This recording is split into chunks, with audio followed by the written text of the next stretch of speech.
আজকের প্রধান মেহমান আমাদের মাঝে উপস্থিত, আমরা ওনাকে ফুলের শুভেচ্ছা দিয়ে বরণ করে নিচ্ছি। নোয়াখালীর সেনবাগে ইদিলপুর শিক্ষা ও সাংস্কৃতিক ফাউন্ডেশন বৃত্তি পরীক্ষার সনদ ও পুরস্কার বিতরণী অনুষ্ঠান 2024 অনুষ্ঠিত হয়েছে। প্রধান অতিথি জনাব লায়ন সৈয়দ হারুন সাহেব আমাদের পান্ডে 2 লক্ষ টাকা তিনি প্রদান করার ঘোষণা দিয়েছেন। আমরা প্রধান অতিথি বিশেষ অতিথিবৃন্দকে আমাদের প্রতিষ্ঠানের পক্ষ থেকে, গভর্নিং বডির পক্ষ থেকে, সামনে উপবিষ্ট সমস্ত আমাদের অতিথিবৃন্দ, শিক্ষার্থী, অভিভাবকদের পক্ষ থেকে আন্তরিক অভিনন্দন এবং মোবারকবাদ জানাচ্ছি। 7 ডিসেম্বর শনিবার সকালে নোয়াখালীর সেনবাগে ইদিলপুর শিক্ষা ও সাংস্কৃতিক ফাউন্ডেশনের বৃত্তি পরীক্ষার সনদ ও পুরস্কার বিতরণী অনুষ্ঠান 2024 ইদিলপুর সরকারি প্রাথমিক বিদ্যালয় মাঠে জমকালো আয়োজনের মধ্য দিয়ে অনুষ্ঠিত হয়েছে। ইদিলপুর শিক্ষা ও সাংস্কৃতিক ফাউন্ডেশনের সভাপতি লায়ন মোহাম্মদ জসিম উদ্দিনের সভাপতিত্বে সঞ্চালনা করেন ইদিলপুর শিক্ষা ও সাংস্কৃতিক ফাউন্ডেশনের সাধারণ সম্পাদক মোহাম্মদ ইসাক। প্রধান অতিথি হিসেবে উপস্থিত ছিলেন টপ স্টার গ্রুপের ব্যবস্থাপনা পরিচালক লায়ন সৈয়দ হারুনুর রশিদ হারুন। বিশেষ অতিথি হিসেবে উপস্থিত ছিলেন শহীদ আমানুল্লাহ উচ্চ বিদ্যালয়ের আজীবন দাতা সদস্য আব্দুল হান্নান বাবুল, ভ্যানিলেক্স লিমিটেডের চেয়ারম্যান সেকেন্দার আলী মানিক, ইদিলপুর শিক্ষা ও সাংস্কৃতিক ফাউন্ডেশন বৃত্তি পরীক্ষার পরীক্ষা নিয়ন্ত্রক ফজলে এলাহে। এ সময় আরও উপস্থিত ছিলেন ইদিলপুর শিক্ষা ও সাংস্কৃতিক ফাউন্ডেশন বৃত্তি পরীক্ষা 2024-এ বৃত্তিপ্রাপ্ত শিক্ষার্থীবৃন্দ, অভিভাবক, শিক্ষক, এলাকার গণ্যমান্য ব্যক্তিবর্গ, ইদিলপুর শিক্ষা ও সাংস্কৃতিক ফাউন্ডেশনের কর্মকর্তা ও বৃত্তি পরীক্ষা পরিচালনায় সহযোগীগণ।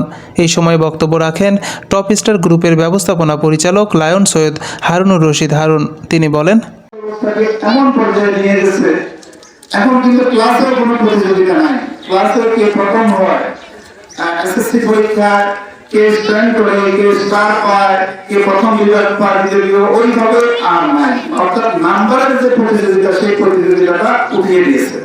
সেটা হয়তো কোনো যুক্তি আছে, ভালো কোনো কারণ আছে, কিন্তু আমি মনে করি প্রতিযোগিতাটা থাকা উচিত ছিল। যেমন ব্যক্তিগত অভিমত, প্রতিযোগিতা থাকার কারণেই আমরা এক সময় আমাদের ছাত্র জীবনে সেই প্রতিযোগিতার সর্বোচ্চ শিখরে আমরা উঠতে পেরেছি।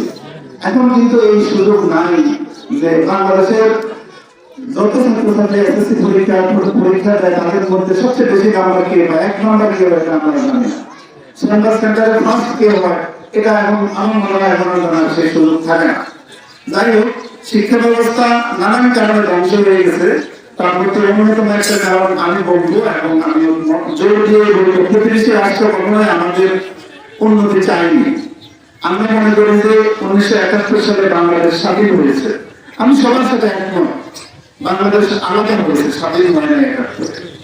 কারণ বাংলাদেশ সমান ছিল পাকিস্তানের সাথে, যুদ্ধের ভয়ে বাংলাদেশ হয়ে গেছে ভারতের সাথে। অর্থাৎ আমরা একটা মানে অবস্থান বদল করেছি। আসলে সত্যিকার একটা বাংলাদেশ স্বাধীন হয়েছে 1925 সালে।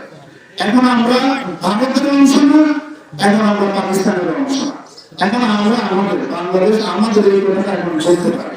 যাদের আত্মত্যাগ এবং রক্তের বিনিময়ে দুঃসাহসিক কার্যক্রমের কারণে আমরা এই স্বাধীনতা অর্জন করেছি, যারা মৃত্যুবরণ করেছেন আমরা তাদের আত্মার মাগফিরাত কামনা করি, যারা অসুস্থ আছেন তাদের সুস্থতা কামনা করি, এবং তাদের পরিবারকে বাংলাদেশ সরকার যাতে চাকরি বাকরি সহ বিভিন্ন সহযোগিতা করে সেই আবেদন জানাচ্ছি।